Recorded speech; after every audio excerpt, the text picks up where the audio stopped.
Welcome back, viewers. You're watching the Savera and I'm Shifali. In a striking remark that has stirred fresh tensions within the Western Alliance, US President Donald Trump suggested that Spain should be expelled from NATO for failing to meet the newly set defense spending target. Speaking to reporters at the White House during a joint press conference with visiting Finnish President Alexander Stubb, Trump criticized Spain's reluctance to raise its military expenditure, calling it a laggard among member nations. They have no excuse not to do this, Trump said. We have one laggard, it was Spain. Maybe you should throw them out of NATO, frankly. He added, emphasizing his frustration with Madrid's refusal to comply with the alliance's financial commitments. Trump went on to urge European nations to pressure Spain, remarking, "You people are not going to have to start speaking to Spain. You have to call them and find out why they are a laggard." The controversy stems from the June summit of the North Atlantic Treaty Organization, where under Trump's wrong instance, the 32 members bloc agreed to raise its defense spending target to 5% of gross domestic product by 2035, a significant increase from the long-standing 2% benchmark. The move was widely viewed as an effort by Trump to push European allies towards greater self-reliance in defense and to demonstrate their commitment to collective security.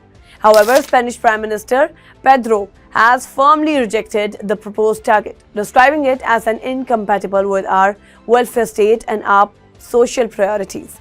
Sanchez Pedro argued that Spain's economic model and public spending commitments would be jeopardized by such a steep increase in military expenditure. Madrid has instead emphasized the importance of maintaining a balanced approach between defense and domestic welfare. Spain remains one of the NATO members with the lowest defense spending relative to its GDP, a long-standing point of contention between Washington and Madrid.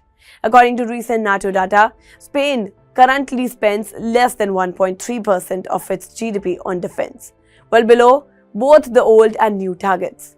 Trump's latest comments have thrown sharp reactions across diplomatic circles in Europe, where many leaders are wary of their combative approach towards NATO allies. Analysts say the remarks reflect Trump's broader skepticism about multilateral institutions and his transitional view of alliances. His push for high defense spending is seen by many as part of his strategy to ensure that the United States does not shoulder a disappropriate share of NATO's cost. During his first term, Trump repeatedly clashed with NATO members over their defense budgets, at times threatening to withdraw US support from the alliance altogether if members fail to increase contributions. His renewed criticism of Spain underscores that the issue remains central to their foreign policy agenda. The White House did not clarify whether Trump's suggestion to expel Spain from NATO was a serious policy proposal or an off-the-cut mark.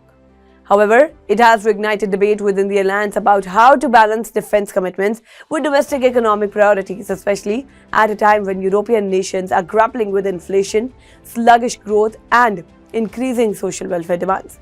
For now, Spain has maintained that it will continue contributing to NATO's operation and strategic goal, but will not commit to the 5% defense spending target. The diplomatic fallout from Trump's remark is expected to unfold in the coming days as European leaders respond to the US president's latest challenge to NATO unity. That's all for now in this update. Stay tuned to the Savera, download the app and follow us on various social media platforms.